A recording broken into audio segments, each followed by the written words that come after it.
নমস্কাৰ বন্ধু বান্ধৱীসকল welcome to competition care current affairs daily content সমূহলে আগবঢ়া আগতে বলক আজি কোট অফ দা ডে টু চাই লওঁ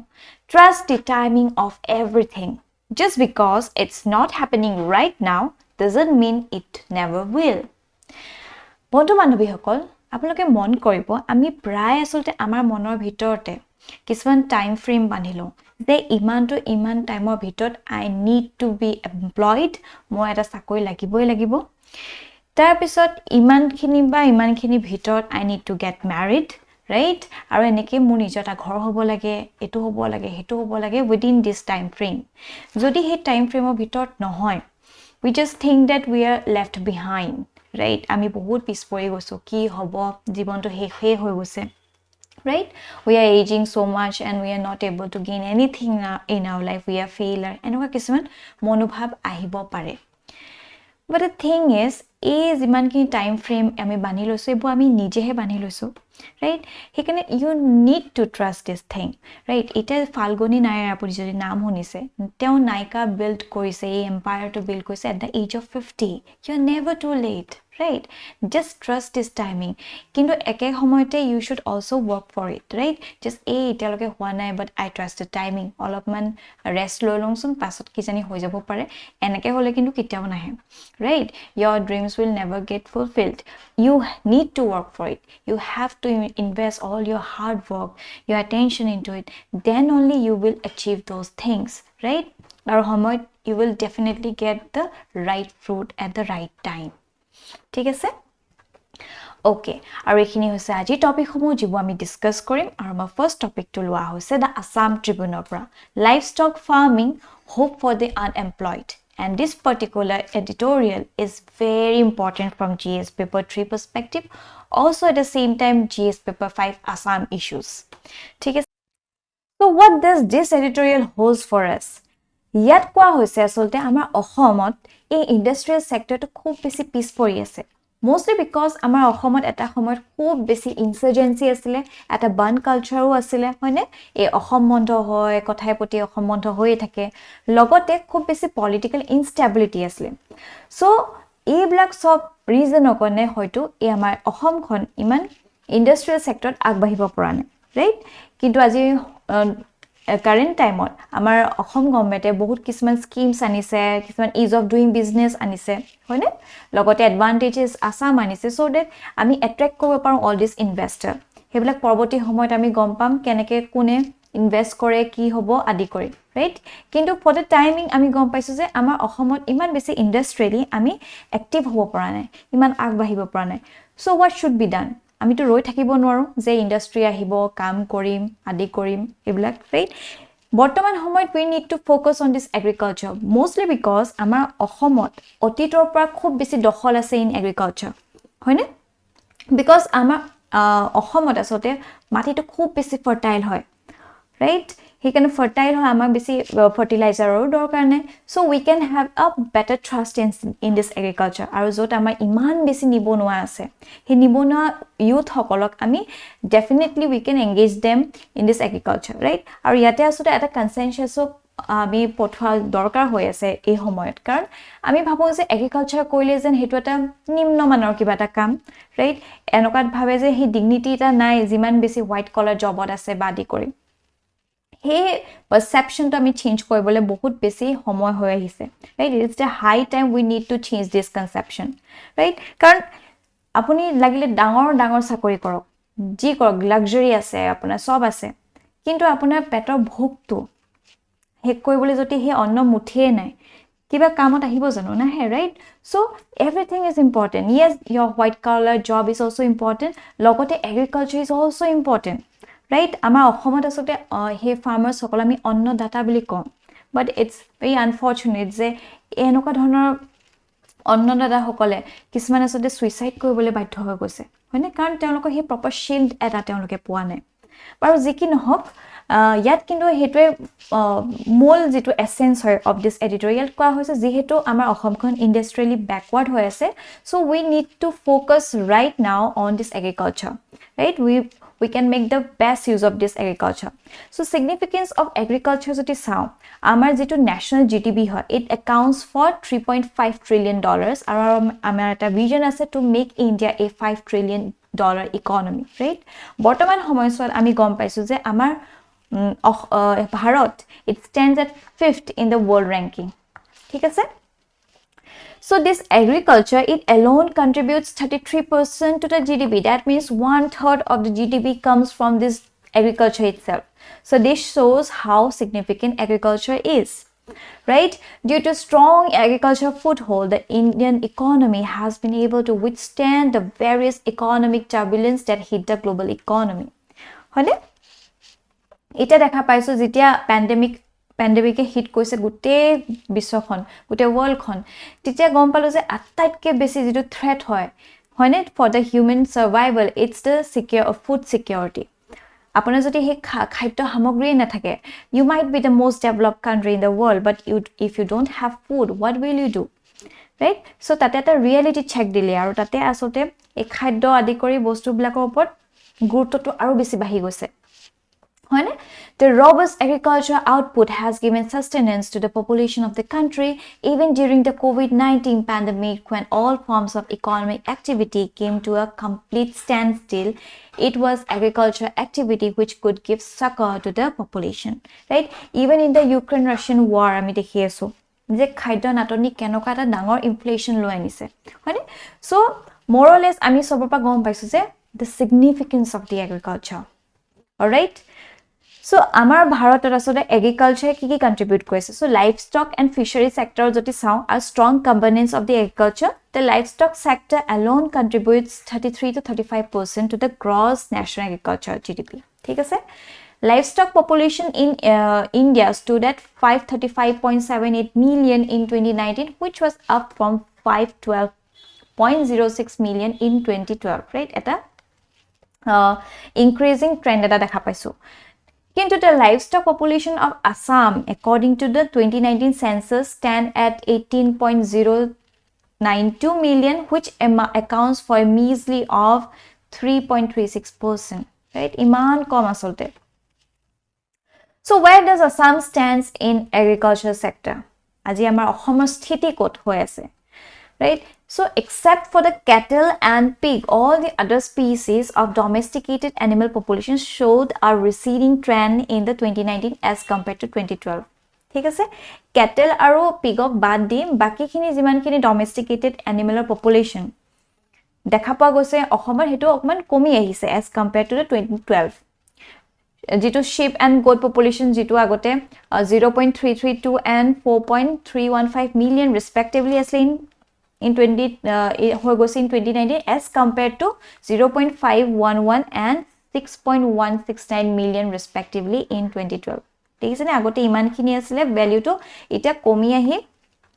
0.332 hoise aru 4.315 million hoise. Thik ase? Ditiyote gom paisu je another area of concern is milk production in the state, right? Here dekha paisu je the average milk requirement in Assam stands at 2588 million liters but the availability is only 970 million liters, right? Dekhise ne kiman eta gap ase. So the deficit is so there is a deficit of 1618 million liters. Tar pisod ami dekhisu a similar scenario is seen when it comes to the egg and meat availability. The state requirement for egg per day is 57,598 lakh, whereas the availability is 5,014.6 lakh only. Just imagine. So the shortfall being 52,583.40 lakh. Thik ase?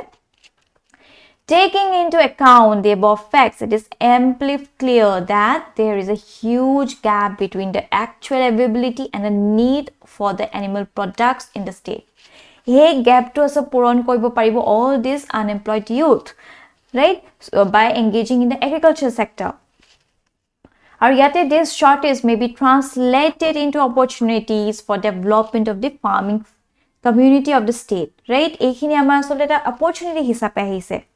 Right? Our jihetu agriculture has strength ase, so we can make the best use of it. All right?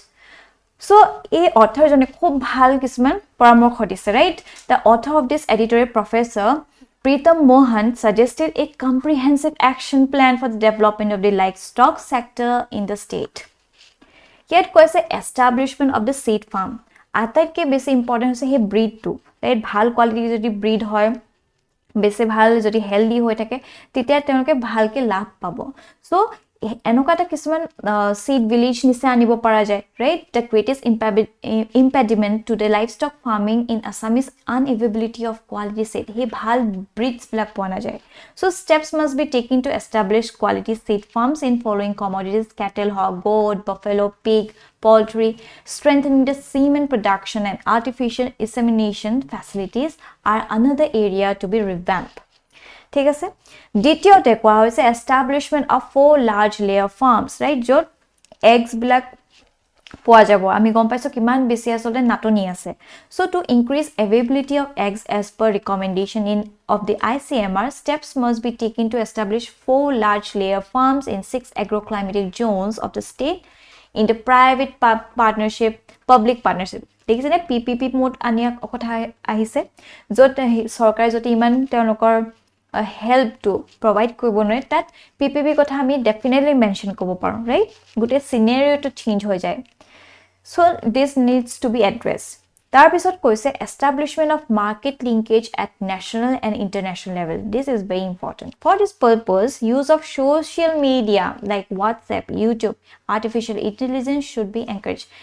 এই কথাখাৰ বহুত বেছি important right modern problems needs modern solutions যেহেতু আমাৰ ইমান fast phase due to globalization iman besi gutte scenario to change hoye hiase right iman besi change hoise so aji dinot ami dekhiso WhatsApp ot sob thake YouTube e sobe sai so why don't we make the best use of these platforms right so ami ei blakor asolte synchronize koribo paru hoine that's a buyback schemes jeneke apunaki nichhoy gom pai minimum support price to MSP hikini crop jodi fail hoy jay বা হে market খন না পায় তেতিয়া গভর্নমেন্টে নিজে কিনিলে হয়নে ঠিক তেনে ধৰণে এই এনেকা ধৰণৰ লাইভস্টকৰ কাৰণেও এমএসপি এটা প্ৰভাইড কৰিবলৈ এই এডিটৰ অথৰ জনে কৈছে ঠিক আছে হেতু বাইব্যাক স্কিম তাৰ পিছত use of surplus land of tea companies for livestock farming ঠিক আছে many tea companies have surplus land তেওঁলোকৰ বহুত বিশাল মাটি থাকে ৰাইট কিছুমান হয়তো এনে টি প্ৰডাকশন হয়তো ইউজ নকৰিব পাৰে এনি খালি পৰি আছে সেই জায়গা যদি আমি লাইভস্টক ফাৰ্মিং কৰিব পাৰো ৰাইট কেটেল আদি কৰি পুহিব পাৰো আৰু তেওঁলোকৰ যিখিনি ওয়েস্টেজ ব্লাক সেইখিনি অৰ্গেনিক ফাৰ্টিলাইজাৰ হিচাপে কামত আহিব ৰাইট সেইবিলাক ডাইৰেক্ট গৈ কিনে আকৌ সেই চাহ বাগানতে দিব পাৰিব সো ইয়াৰ বহুতখিনি আসলতে উইন সিচুৱেচন হৈ পৰিব হয়নে তাৰপিছত revamping animal husbandry and veterinary infrastructure facilities আমি দেখিছো সেই যিখিনি ভেটেৰিনাৰী হস্পিটেল হওক বা তেওঁলোকৰ সেই ইনফ্ৰাষ্ট্ৰাকচাৰ হজুলিবিলাক হে অতীতৰে হৈ আছে this needs to be revamped right এটা ৰিফৰ্ম আনাৰ দৰকাৰ হৈছে so the Department of Animal Husbandry and Veterinary has many assets distributed throughout the state these assets which are valued at thousands of crores rupees may be reactivated and managed by the department by itself or in PPP mode যেটা private বা এনেকা বিলাকৰ মোডত দি দিয়া হয় তেতিয়া আসলতে they make the best use of this assets or else এনেকা কিছন mentality আহিছে এইটো সৰকাৰৰ হে যাওক যি হওক বেয়া হলেও হওক গাত নালাগে মানুহৰ হয়নে কিন্তু once these things are moved towards this privatization হে গুটেখিনি ভ্যালুটো আহি পৰে এটা যেনেকৈ ইমান পৰি আছে পুৰণা বস্তু আছে কিবা যদি নতুনকে গভৰ্নমেন্ট স্কিমছ আদি কৰিও আনিছে ৰাইট ইনফ্ৰাষ্ট্ৰাকচাৰ সকল আসলতে হে যি ধৰণে তেওঁলোক ডেভেলপ কৰিব লৈছে তেনেকৈ কৰা হোৱা নাই যদি পিপিপি মোডত আনি ল'ব পৰা যায় তে ডেফিনেটলি এটা মেজৰ ট্ৰাষ্ট পাব হয়নে তাৰপিছত আহিব conservation of indigenous germ farms এইটো বহুত ইম্পৰ্টেণ্ট হয় চাওক আমাৰ অসমত আছে কিছুমান বাহিৰৰ ব্ৰিড কিছুমান আনে ৰাইট অষ্ট্ৰিয়ান ব্ৰিড আনে বা আদি কৰি এটা যেতিয়া আমাৰ অসমৰ ইণ্ডিজিনিয়াছ যিখিনি ব্ৰিড হয় ইয়াতে যিখিনি জন্ম হৈছিলে বা লোকেল যিটো ব্ৰিড হয় আমাৰ যিখিনি এনভায়ৰনমেন্ট হয় তাত ভালকে সাস্টেইন কৰিব পাৰিব as compared to all these foreign breeds right it is very important যে আমি ইণ্ডিজিনিয়াছ যিখিনি আমাৰ ব্ৰিড সকল হয় তেওঁলোককো ভালকে আমি প্ৰিজাৰ্ভ কৰি ৰাখো সে সাপোজ ইট ইজ ইটো আফ্ৰিকান সোয়াইন ফিভাৰ আহিলে যিখিনি বাহিৰৰ পৰা হে এনেকুৱা পিগ আদি কৰি আনিছিলে অস্ট্ৰিয়ান হক বা আদি কৰি তেওঁলোকৰ বহুত হঠাৎ হে সোয়াইন ফ্লুটোৰ লগত আক্ৰমণ হৈ গ'ল কিন্তু আমি দেখিছো যিখিনি ইন্ডিজিনিয়াস পিগস হয় ইয়াৰে যি সকল হয় they are able to thrive more healthily as compared to all this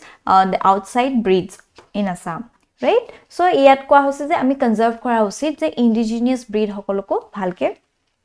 আমি প্ৰিজাৰ্ভ কৰিব লাগে ঠিক আছে that's a establishment of a disease diagnosis surveillance and control center it is important hoy Assam is uniquely located right it shares two international boundaries with Bhutan Bangladesh and also shares boundary with 7 neighboring states that have international boundaries so this leaves Assam in a very vulnerable position for the spread of cross boundary infectious disease so to diagnose monitor and treat such outbreak a center for diagnosis surveillance and control should be established in the states right হেকানে আমি যেহেতু এটা vulnerable situation আছো right আমাৰ যেহেতু geographical area to ইমান বেছি vulnerable হৈ থাকে কাৰণ আমাৰ ইন্টাৰনেশ্যনেল বাউন্ডাৰী আছে লগতে আমি বেলেগ নেইবাৰিং কান্ট্ৰিজৰ লগতো states বিলাকৰ লগতো আছো হয়নে so we are more vulnerable to all these diseases হেকানে এটা ভাল diagnosis কৰা বা surveillance and control center এটা বহুত বেছি প্ৰয়োজন ঠিক আছে সো এইখিনি সব যদি আনিব পৰা যায় তেতিয়া এটা ধুনিয়া ইকোসিস্টেম এটা প্ৰভাইড কৰা হ'ব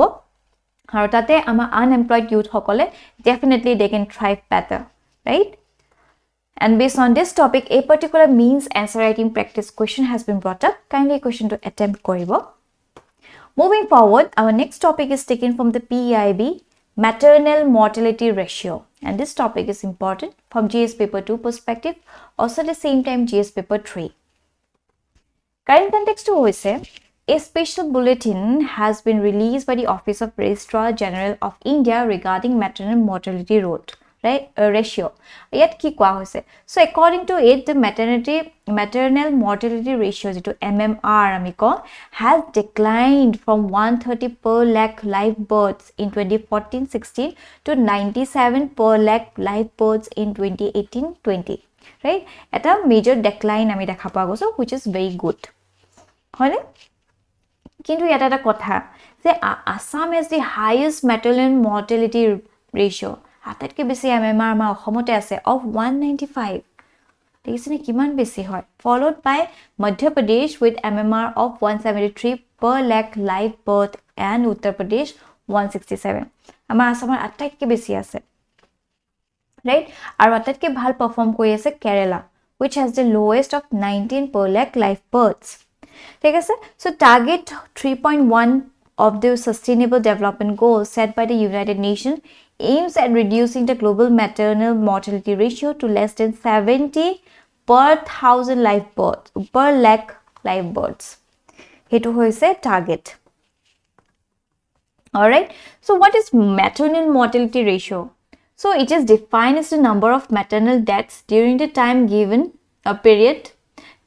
time period per 1 lakh live births during the same period right jodi 1 lakh birth hoise cases he live birth cases of bhitor jodi iman manohor mittu ghotise right maakor mittu ghotise titia asolte hetu maternal mortality ratio hisabe gonyo kora hobo thik ase আৰু এটা rate বুলিও এটা আছে maternal mortality rate so this is calculated as maternal deaths of women age 15 to 49 per lakh of women in that age group ঠিক আছে এটো মনত ৰাখিব 15 বা 49 years of age লকে ধৰা হয় এটো so what is maternal death a definition to ami jana usit because according to the World Health Organization who maternal death is the death of a woman while pregnant or within 32 days of termination of pregnancy, irrespective of the duration and the site of the pregnancy, from any cause related to or aggravated by the pregnancy or its management, but not from the accidental or incidental causes. ঠিক আছে accidental or incidental causes or yet involved নহব ইয়াৰ বাহিৰে যিখিনি আসলে ৰিজনৰ কাৰণে তেওঁলোকৰ যদি মৃত্যু ঘটে কোনো কাৰণত তেতিয়া তেওঁলোকক হে ম্যাটাৰনাল ডেথ হিচাপে আমি মানি লব লাগে ঠিক আছে So about the sample registration system today, sound the Office of the Registrar General of India under the Ministry of Home Affairs, apart from the conducting the population census, monitoring the implementation of the registration of birth, death certificate in the country, has been giving estimates on fertility and mortality using the sample registration system. So SRS is the largest demographic sample survey. Dekhiছে আটাইতকে SRS যেটো হয় sample registration system আটাইতকে ডাঙৰ demographic sample survey হয় in the country that among other indicators provide direct estimates of maternity mortality through a nationally representative sample. ঠিক আছে? So এইখিনি হৈছে maternal mortality rate. And based on this topic, a particular prelims based question has been brought up. Kindly question to attempt koribo. And our next topic is taken from the down to earth, which is zombie virus. And this topic is important from GS paper 3 perspective. ঠিক আছে? So current context to hoise, European researchers have raised concern of yet another pandemic after resurrecting a 48,500-year-old zombie virus from a frozen lake in Russia. Right? In Russia, আমি নৰ্থত যদি যাওঁ আমি দেখিম যে তাত বহুত বেছি পাৰ্মাফ্ৰষ্ট হৈ আছে অতীতৰ পৰাই আসলে গোটেইখিনি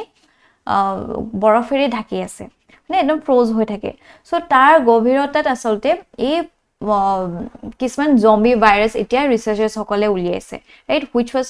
48,500 years old just imagine right আৰু এটা কৈছে এই ব্ল্যাক যেহেতু ইমান পুৰণা ভাইৰাছ হয় and it is still alive so in that case it was a major threat lo anibo pare ama gote human race or hoine jetu pandemic ami dekhisu kenoka eta bhayabo srishti hoise so ei blak jikhini iman purona zombie virus hoy ei blak ko asolte eta bahut dangor threatening ahibo pare so it is mostly because climate change induced thawing of the permanent frozen land ei permafrost blak asole kitao goli na jay iman beshi otitor pora hoy tat joma hoy aru beshi হে ফ্ৰোজেনে হৈ থাকে কিন্তু climate চেঞ্জৰ কাৰণে কি হৈছে black গলি গৈছে আৰু গলি যাওঁতে আসলে এই জিমানখিনি ট্ৰ্যাপ হৈ আছিল ইয়াগৰ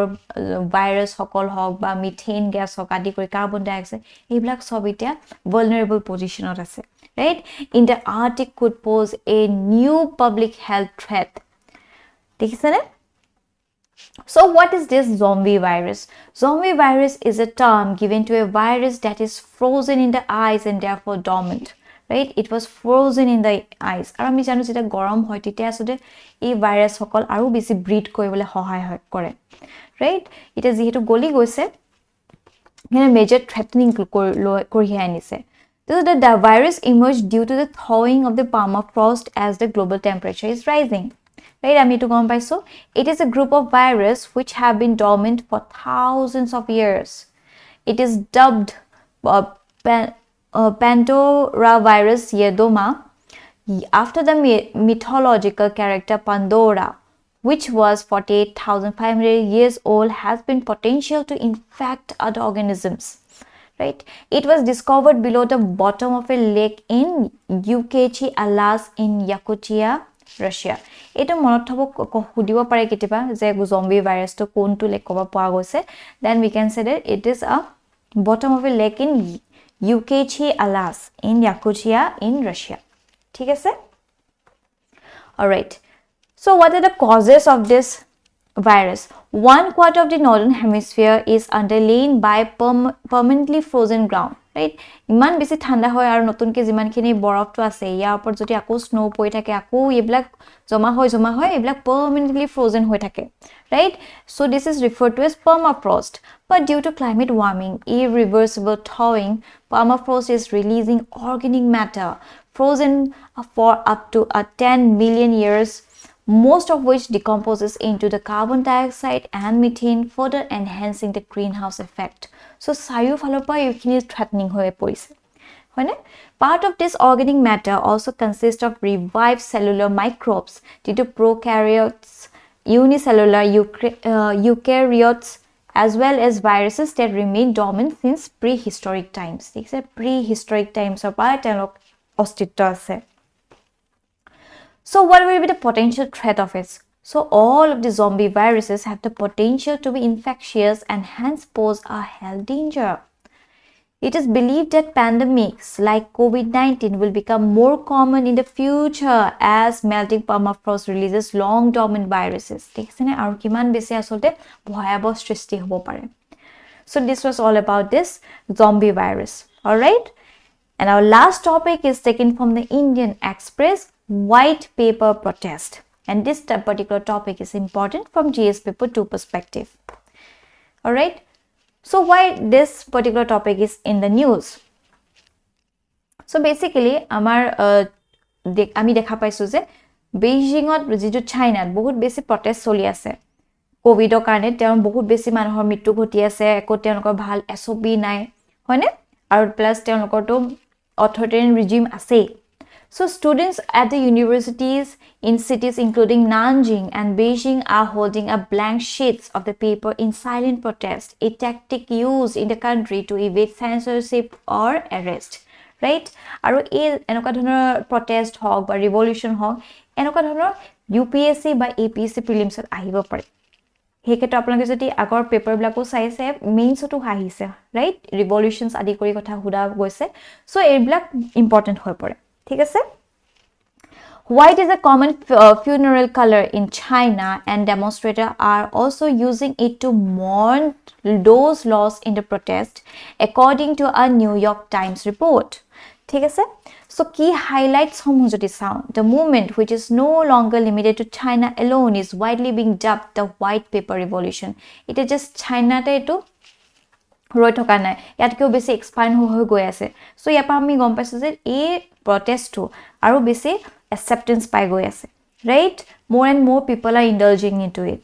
This is because of the blank sheets of white A4 size paper many of the demonstrators have been seen holding during this protest. It has come to symbolize the lack of free speech in the country. This is important, right? Essay to joti ahe regarding speech আমি দেখি আহিছো আমাৰ খুব বেছি free স্পিচৰ ওপৰত কথা আহি থাকে হয়নে ৰাইট টু স্পিচ আদি কৰি. সো এই ক্ষেত্ৰত যদি এছেটো কিবা টপিক আহে we can mention about this protest also, right? White papers are as a sign of protest were previously used in Hong Kong in 2020 to avoid slogans banned under the city's new national security law. All right. So white is a common funeral color already patilo. Demonstrators in Moscow have also used them this year to protest Russia war with the Ukraine. They say man basi mass acceptance by go ase. The revolution as is trending on social media sites by the name #A4 revolution. ঠিক আছে A4 revolution bilake ase enokwa dhonor proshno ahibo pare prelims ot ahibo pare. So based on this topic a prelims based question has been brought up. The white paper revolution which is taking place in China is related to, right? Eto apunake attempt koribo pare. So with this ama session to aji mante samapto hol. Thank you for watching this video. Aru apunalokor jodi kiba doubt ase ba kiba feedback dibo loga ase kaili ama comment section dibole napahoribo. Till then, bye bye.